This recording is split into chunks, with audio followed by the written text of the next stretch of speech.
Muito boa noite, minha Paraíba. Estamos em mais um Frente a Frente aqui pela sua TV Arapuã, nessa noite de segunda-feira. Muito obrigado pelo carinho da sua audiência, você que está nos acompanhando a partir de agora.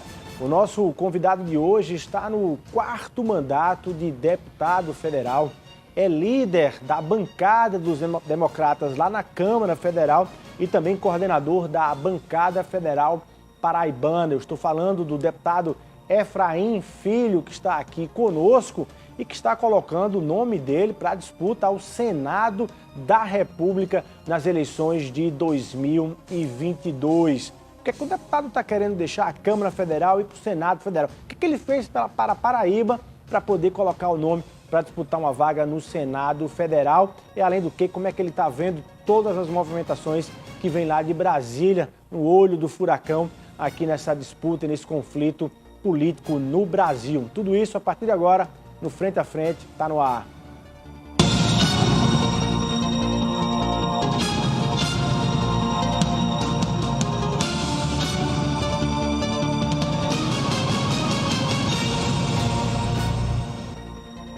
Deputado federal Efraim Filho, muito boa noite, seja muito bem-vindo aqui ao Frente a Frente. Boa noite, Luiz Torres. Saudação a todos os nossos telespectadores, internautas. Uma honra poder estar falando com vocês aqui nesse papo que interessa, né, de assuntos que interessam ao Brasil, à nossa Paraíba, e me coloca à inteira disposição para a gente conversar nessa sintonia que é sempre fina, né, com o seu público, com a sociedade pessoense e paraibana. Bom demais. Como eu sempre digo, os assuntos são muitos e variados e hoje eu vou dar uma invertida na pauta, vou começar pela política. Por que você está querendo colocar o nome para Senado da República, deputado? O que você fez pela Paraíba para poder hoje chegar e dizer que pode ir para o Senado representar o Estado lá no Senado, na casa, né, alta casa lá do Congresso Nacional? Olha, Luiz Torres, você na introdução, inclusive, você falava já do nosso 4º mandato como deputado federal, hoje sendo uma voz ativa e que representa a Paraíba, né, no cenário nacional, dando vez e voz ao nosso Estado, conseguindo honrar a confiança, né, do povo paraibano. É importante dizer que nós tivemos a oportunidade de estar construindo pela Paraíba muitas obras, ações, investimentos, coisas que têm feito a diferença na vida das pessoas, né? Vou dar um exemplo de marcas do nosso mandato que fazem e demonstram o espírito público que a gente sempre teve. O Hospital Metropolitano, por exemplo, foi a maior emenda de saúde pública da história da Paraíba, Luiz. Em qualquer tempo, em qualquer época, de qualquer deputado ou senador, ninguém investiu tanto em saúde pública na Paraíba quanto a emenda do deputado federal Efraim Filho, que, no convênio e na parceria com o governo do Estado, ajudou a colocar de pé o Hospital Metropolitano ali em 2018 e hoje, 3 anos depois, é o maior instrumento de salvar vidas na Paraíba. É ali que está a linha de frente, a trincheira do combate à pandemia, por exemplo. Foram mais de 2.000 altas hospitalares, são mais de 2.000 vidas salvas. Então, ações como essa, eu não vou me estender aqui falando das escolas, do calçamento de ruas, investimento em infraestrutura urbana, postos de saúde, equipamentos, ginásios esportivos, a questão da água, crise hídrica, perfuração de poços, construção de açudes, tudo durante esse tempo. Mas pegar o simbolismo do Hospital Metropolitano para mostrar que no Senado a gente poderá fazer muito mais. Então, esse espírito público que a gente demonstrou, a vontade de defender os paraibanos, chegando hoje aos 42 anos, o que eu considero que seja o auge, né, da energia, do vigor da juventude, mas com experiência e maturidade acumulada para dar vez e voz à Paraíba no cenário nacional, sendo ficha limpa, né, quando hoje eu estou aqui à noite na TV Arapuã, mas com alguma frequência se vê nos grandes jornais nacionais, né, seja das outras redes, mas sempre dando opinião, jamais porque está envolvido em um escândalo, em uma denúncia, qualquer coisa envolta nesse tipo de atitudes que envergonham a Paraíba. Não. Quem vê o deputado federal Efraim Filho, seja no jornal das grandes redes, é porque está ali dando uma opinião. Às vezes se diverge, Às vezes não, até porque nem com quem a gente casa a gente concorda 100%, então imagine quem a gente vota, mas sempre honrando a confiança do povo paraibano. Então é por isso, para ficar bem claro, que a gente tenta colocar o nosso nome à disposição para conquistar o carinho e a confiança do povo paraibano. E você não se arrepende de algumas votações suas ao longo desses 4 mandatos lá na Câmara Federal? Posicionamento seu em relação à reforma da Previdência, trabalhista no Congresso, você reafirmaria esses votos todos? Olha, Luiz, é importante a gente ter a convicção daquilo que a gente defende. Eu sempre fui uma pessoa muito alinhada com o setor produtivo do Brasil, gerar emprego, gerar renda, gerar oportunidades. Então, as minhas votações elas sempre foram muito vinculadas a essa perspectiva, né, de você ter um país que tenha, por exemplo, no maior desafio dele ser gerar empregos. E eu acho que todas as votações foram nesse sentido. Como eu disse, algumas têm convergência, algumas divergências das pessoas, mas nós sempre atuamos com muita transparência, com muita convicção. Eu já tive a oportunidade de estar por dezenas de vezes em programas de rádio e televisão, e eu acho que tem uma característica, você sabe, que eu não fico em cima do muro, eu procuro ter posição, eu procuro sempre dar a cara a tapa com transparência para gerar identidade, né, com o cidadão, para ele saber como eu penso e, a partir de saber como eu penso, ele ter a confiança em mim. E como você mesmo citou, são 4 mandatos sendo reeleito, é porque, para um segmento da população paraibana, o deputado Efraim Filho tomou as melhores decisões e representou a Paraíba à altura. Tá, eu vou querer saber de algumas posições futuras ali no Congresso, a partir da reforma administrativa também, mas como eu prometi, eu estou invertendo a pauta para falar de política primeiro. Apesar da sua indicação, da sua clareza em falar sobre o momento de disputar o Senado da República, os seus aliados, a partir do governador João Azevedo, consideraram como precipitação o lançamento de nome, composição de chapa. Conseguiu encontrar ali uma reação para isso, deputado? Luiz, o que o governador trouxe na opinião dele, que considerou precipitação, na minha avaliação, ela foi estratégica, né? Eu acho que a linha de poder ter uma candidatura a senador que a Paraíba nunca viu na sua história, foi uma estratégia inovadora, ousada, sim, tem uma ousadia, tem uma inovação nessa linha. A gente tem uma cultura de definir os senadores basicamente nas convenções. Hoje, na regra atual, faltando 45 dias, né, para as eleições. É muito pouco para andar a Paraíba. Então, eu fiz uma opção que, pelo visto, está acertada, porque os números de pesquisa divulgados pelo próprio Sistema Arapuã traz o nosso nome, né, numa crescente importante, disputando ali os primeiros lugares, de que eu quis andar a Paraíba, eu quis percorrer esse estado, eu quis conversar com as pessoas, eu quis ter identidade com as lideranças políticas, com a agenda dos municípios, poder aportar recursos, e isso é muito importante, porque no ano que vem, em 2022, um prefeito, um líder de uma cidade da região metropolitana, por exemplo, vai dizer, olha, aqui nós estamos indicando o nome de Efraim Filho porque primeiro ele trabalhou, para depois vir pedir o voto. Eu acho que inverter essa ordem, já que você estava falando em inversão no início, é importantíssimo. Vai se poder dizer, Efraim Filho primeiro veio trabalhar, primeiro trouxe obras, recursos, ações, investimentos, trabalho, e agora ele está vindo pedir o voto para senador. Você já tem quantos Você tem anunciado o apoio e adesão de prefeitos pela Paraíba. Você já está contabilizando quantos apoios aí? Confia de fato que eles estarão com Efraim Filho, independentemente aí dos quadros para 2022? São 116 prefeitos, Luiz, hoje, que a gente conversou, sentou, construiu esse apoio, né, a partir de trabalho. O cartão de visita é trabalho. O meu slogan é #aqui tem trabalho.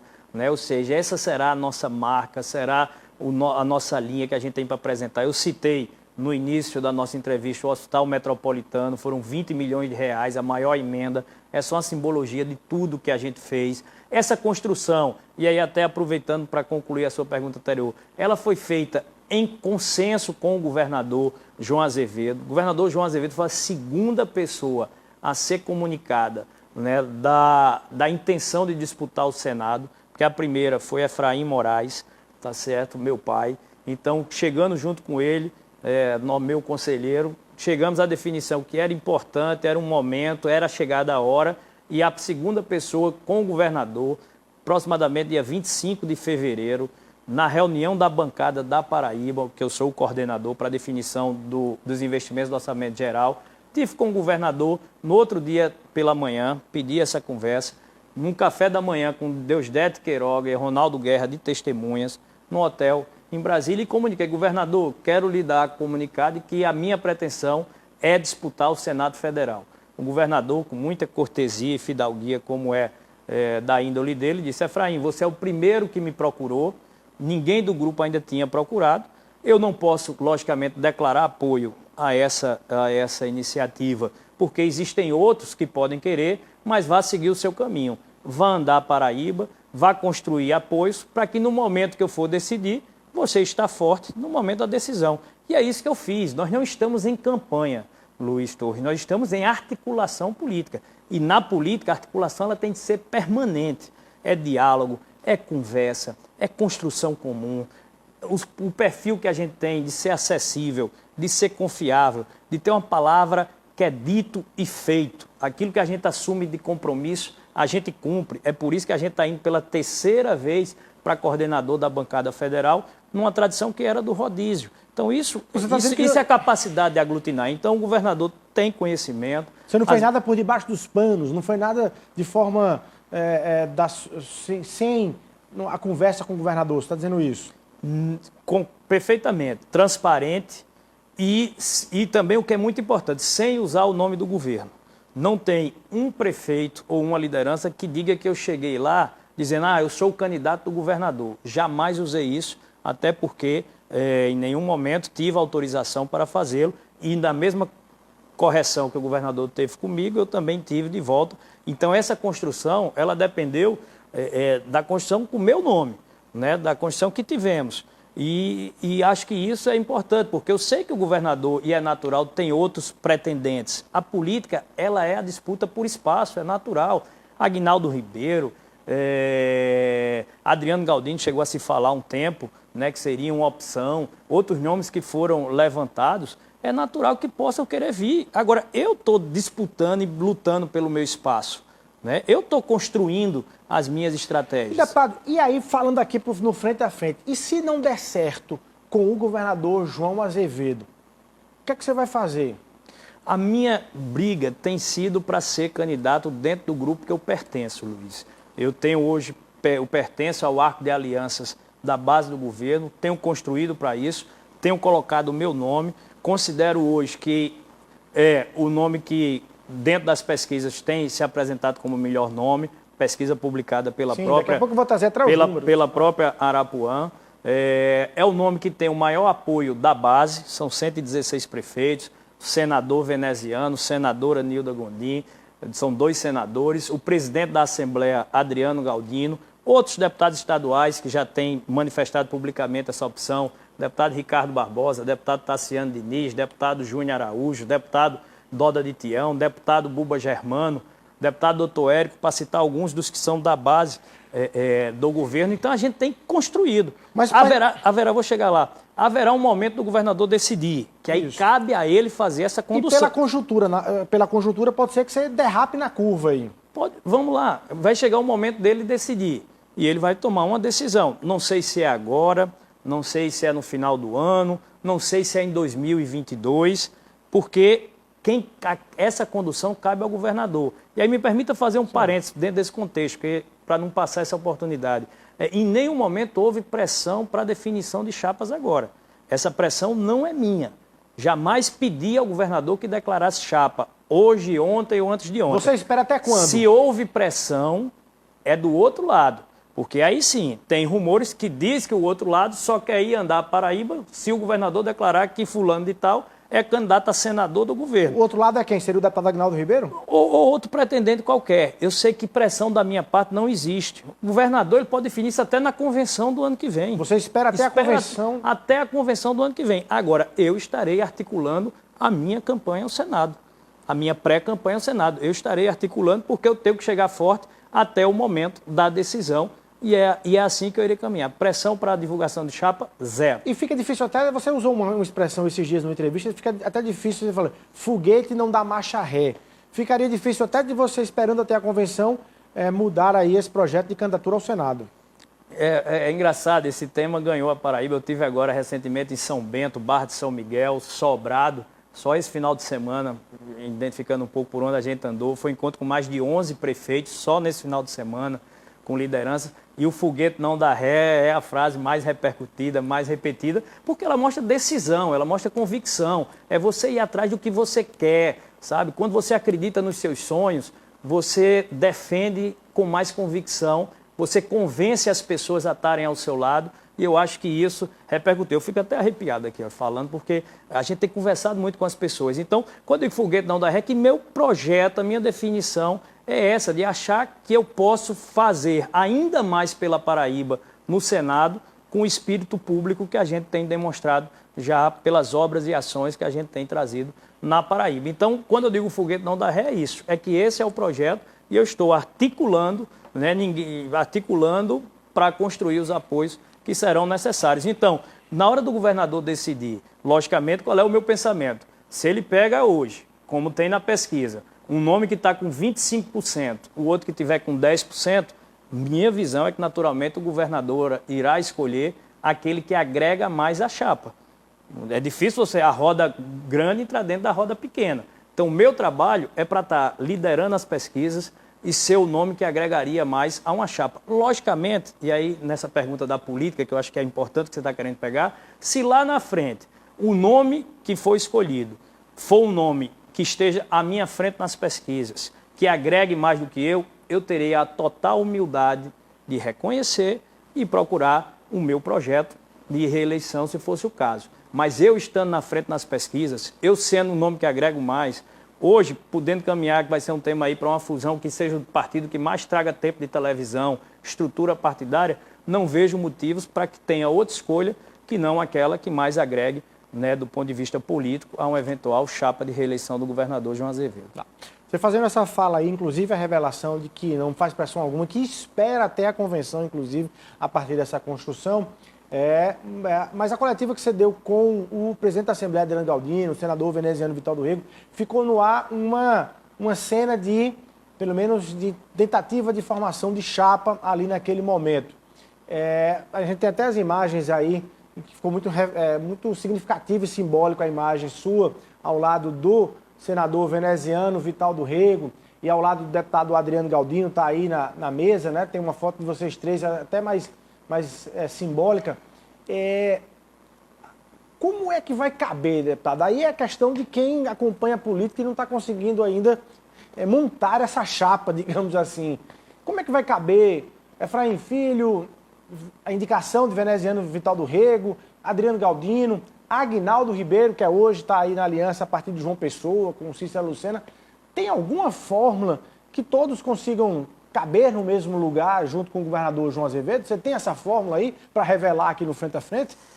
Olha, Luiz, essa fórmula eu vi uma análise, ela cabe aos analistas, né? E você fez no seu programa de rádio uma análise com seus companheiros de bancada, talvez depois você pode até trazer como análise. Mas deixa eu pegar na primeira parte da sua pergunta, que é outro tema também que repercutiu muito pela Paraíba, aquela coletiva com o Adriano Galdino, presidente da Assembleia, e com o veneziano Vital do Rego, senador, que eu acho que aí foi o primeiro impacto. Pouca gente achava que o deputado Efraim Filho tivesse a capacidade de aglutinar, dois nomes lado a lado, que até os bastidores da política traziam algum ruído de disputa por espaço, até porque o nome de Adriano e o nome de Ana Cláudia têm sido nomes ventilados para uma opção para vice. E os dois estarem ali para dizer, naquele momento, tanto o veneziano como o Adriano, que a opção deles como pré-candidato ao Senado é o deputado Efraim Filho, teve muita força e repercutiu bastante. Agora, não vejo precipitação nisso, porque, por outro lado, o prefeito da capital, Cícero Lucena, todo dia defende o nome de Aguinaldo para compor a chapa, o que é natural, o que não tem objeção nem crítica alguma,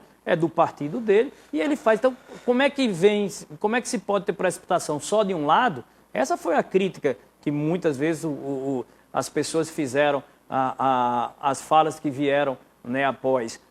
Por que Lula anda pelo Nordeste e isso não é campanha antecipada? Bolsonaro faz motociata por todo lado, não é campanha antecipada. Cícero Lucena defende o nome de Aguinaldo na chapa, não é campanha antecipada. Só porque vem Adriano e veneziano defender o nome de Efraim como uma opção para o Senado seria precipitação. Então, acho que isso me parece que foi o bom senso, né, com diálogo, foi superado. Eu acho que mais ou menos as coisas se encaixaram, percepção que houve tanto do meu lado quanto do lado do governador. A gente teve uma compreensão do momento e segue, como eu disse a você aqui, pressão zero, tá certo? Até o momento da convenção estarei defendendo meu nome para o Senado e o governador definirá no momento que melhor couber a ele. Se for nas convenções do ano que vem, até as convenções do ano que vem ele terá o tempo para fazer essa decisão. Tá. Bom, por falar em composição de chapa, falando em composição de chapa, as teses que discutimos e circulam e acompanhamos é de que você poderia ir. A grande história é o que fazer ou com o deputado Aguinaldo, com o progressista do deputado Aguinaldo Ribeiro, se ele não figurar na chapa, sendo você o candidato ao Senado, ou o que fazer com o senador veneziano Vitaldo Rego em relação à vaga de vice-governador ali para ele.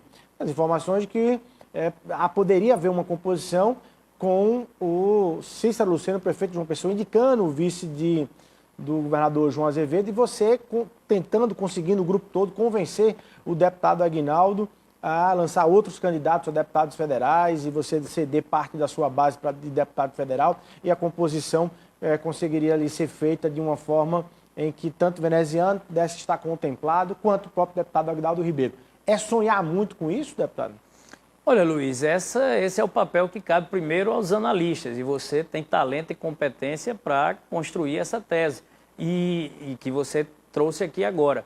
O outro é a convicção de que, claro que é um trabalho de articulação política, de engenharia política, são os ônus e bônus da liderança e a liderança do processo é do governador João Azevedo. Então, cabe a ele chamar para conversar, tentar montar cenários, compensações, tentar articular para manter o grupo unido, né? Eu acho que todo articulador, todo líder, ele trabalha para ter a sua base unida. Então, como encontrar as alternativas para isso, caberá ao governador fazer essa condução. Você deu uma ideia aí, é uma ideia que é possível, que tem sua razão de ser, resta saber se ele poderá construir isso ou não. Estarei disposto a ajudar, a contribuir. Eu sei o quanto é difícil, porque para ser coordenador da bancada, eu tive as 15 assinaturas dos 12 deputados federais e dos 3 senadores. Se alguém olhar para trás e disser como é que alguém vai conseguir unir a assinatura do Frei Anastácio do PT com a assinatura de Juliano, ao próprio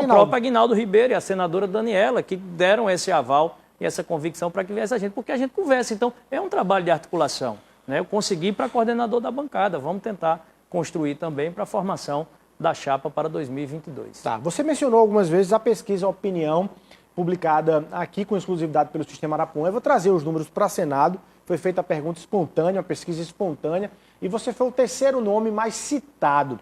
Os números estão aí, você foi o terceiro nome ali mais citado na pesquisa espontânea, o eleitor aí para dizer quem é que você vota, já tem candidato para o Senado? Seu nome apareceu na terceira colocação. Você perdendo aí para o ex-senador e ex-governador Cássio Cunha Lima e para o ex-governador Ricardo Coutinho, os dois nomes que já passaram pelo governo aqui. Como é que você avalia e avaliou esse cenário aí? Você tem medo, se Cássio Cunha Lima disser eu vou ser candidato ao Senado, ou se Ricardo Coutinho disser eu sou candidato ao Senado e juridicamente posso sê-lo, você tem medo de enfrentar os dois, deputado? Como é que você avalia esse cenário aí? Você só entra se os dois não tiverem? Ô, Luiz, medo zero, tá certo? Eu entrei nesse processo sabendo dos desafios. Isso é igual Copa do Mundo.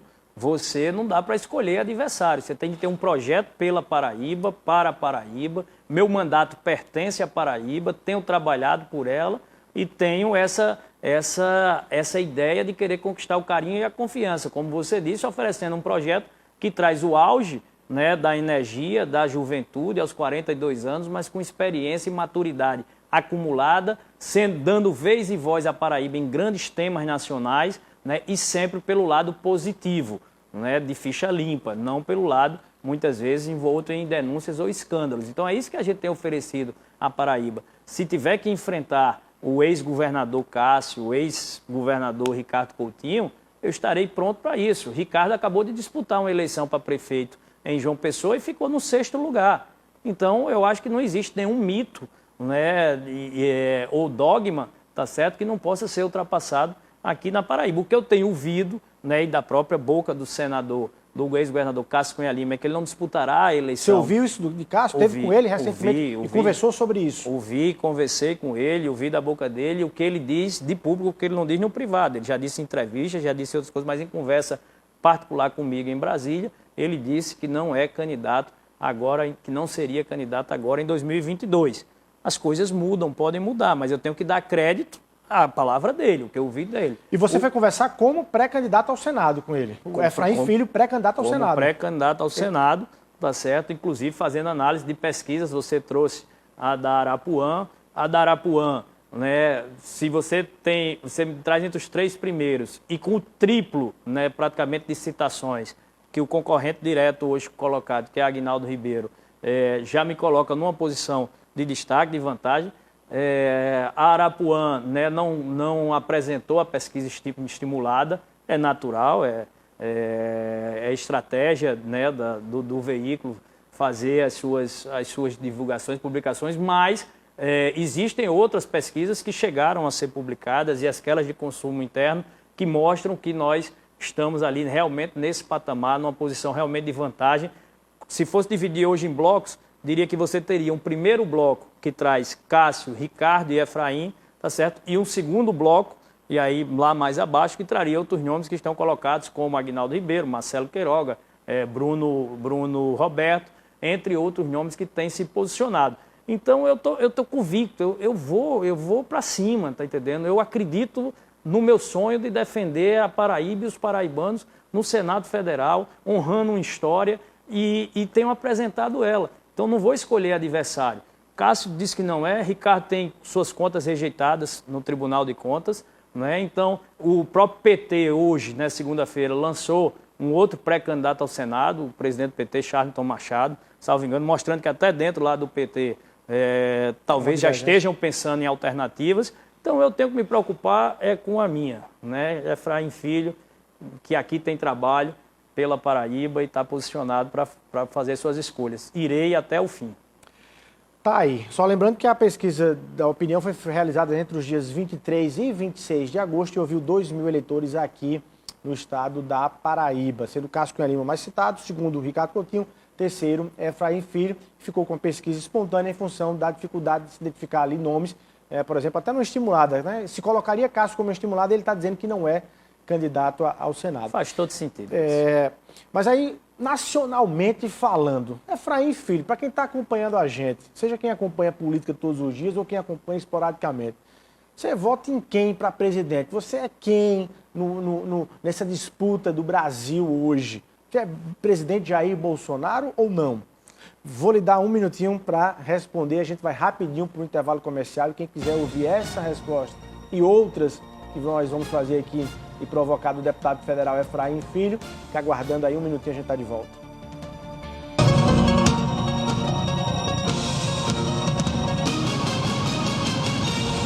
Frente a frente.